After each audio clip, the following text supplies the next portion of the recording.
All right, let's move. Let's move to the. We're 15 minutes in. Let's move to the second topic. What do you All got? right. More fun with burning money. Reality Labs. Yeah, you want me to kind of go first here? Yeah, this is shorter. This is going to be more discussion, right? Yeah, I read a recent article from Alex, who's been on the podcast a lot. Alex Morris, also his pseudonym is The Science of Hitting. He wrote about Meta and kind of detailed his thoughts. And at the end, he talked through he, kind of how he looks at valuing the business. And I thought it raised an interesting question, which is how much, if you're a potential investor today in Meta, how much should you value Reality Labs at? And I won't spoil his work because it's paid and it's a Substack that we totally recommend. Um, but let me give some numbers: $2.3 billion in trailing 12-month revenue, 12.7 billion in trailing 12-month operating losses. In Q3, the operating losses were at 3.7 billion, so almost a $15 billion operating loss run rate. That's 40% more than they were losing a year ago. What is that worth?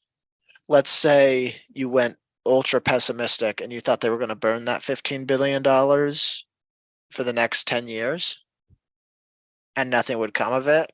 So you think it's worth a little more, let's say $200 billion, negative $200 billion to the valuation. So the enterprise value today is, I mean, we're recording this after like the day just ripped, so I don't know what Meta's at, but I think it's at like 230, somewhere around there. So let's say it's at 430 billion after you add back that negative $200 billion. That would put family of apps, so Facebook, Instagram, WhatsApp, and Messenger, at roughly 10. You'll be paying 10 times the operating income of family of apps. Mm, Does that sound like it's worth taking a chance? it's interesting. It is interesting. It seems like, and he hasn't been that. It doesn't. You know, the big question, I guess, is what I'm trying to get at is Zuckerberg controls this thing like a dictator because of the founder shares, and he is going to control this boat. And yeah, like in the numbers say in the studies that people run that founder-led companies outperform because they can think for the long term. But the two big things I worry about, and it may not matter, I still don't know the answer to this, is one, he might not care about cash flow anymore. He just wants to dominate the marketplace. And two, he's wrong. And just because family of apps is trading at 10 times normalized operating income, he's not going to give that back to shareholders. And second, their CFO has been shown to be, I don't want to say terrible, but the last track record over the last 18 months with buybacks and capital allocation has been, if you gave it a rating, gave it a grade, probably a D, really, really poor. Um, And they gave it all so back in that, shares to the employees too, basically. yeah, so I think in a vacuum, looking at the family of app numbers, which have still been fairly good, in a, with all the advertising snafus that these companies are talking about, both the two monopolies, I guess Facebook's less of a monopoly, but Facebook, Instagram, WhatsApp are doing fine, and Google, the bigger monopoly, I guess the more monopoly of the monopolies, is doing fine as well. So in light of what all the other advertising companies are saying, it seems like Meta's in a great spot, especially because they're just ramping up the competition with TikTok. However, I think the one thing that just keeps me out is the poor capital allocation and the lack of, like, the founder stuff. This is the one kind of way the founder um led companies with the super majority shares can backfire, is when their vision does not align with, like, what they want to do, doesn't align with what's good for shareholders, which we've all seen. That's why the stock's down so much, combined with the finance team being extremely poor capital allocators. Yeah, the other point that was raised in an interview that I listened to the podcast with Bill Brewster and Matt Cochran, which was a good listen, and they talk about this, is he committing all this capital and investing all these dollars because he thinks long term it's right for the business, or because he thinks it's his moment to stake Yeah. his reputation on it, to build his platform? I may have stolen I listened to that one too. I may have stolen that last little sentence or my thoughts before this with what they said, but I think it's right.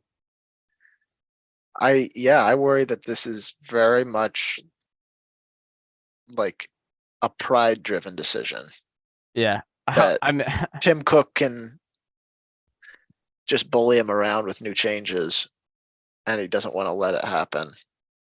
The yeah, other thing is, oh, go ahead. I think VR is really stupid. I don't think Yeah. consumers want it Have at you all. the numbers on Oculus, the third party numbers and surveys get worse and worse. They get worse. I was just listening to something with someone from The Verge. Uh, I can't even remember what happened, but they basically were talking about Meta, and they were kind of one of the people that are connected to the employees so they can get an inside view. And he was like, well, when it comes down to it, I got an Oculus and I get all the tech because I'm the journalist that's going to write about all this stuff. But I've had zero incentive to play anything but my PS5. So if they can't even get this gaming stuff right, how are they going to, where is the bridge? And And there was the Wall Street Journal basically expose on Horizon Worlds being a complete flop. No one sticks mm, around. yeah, It's a gimmicky thing.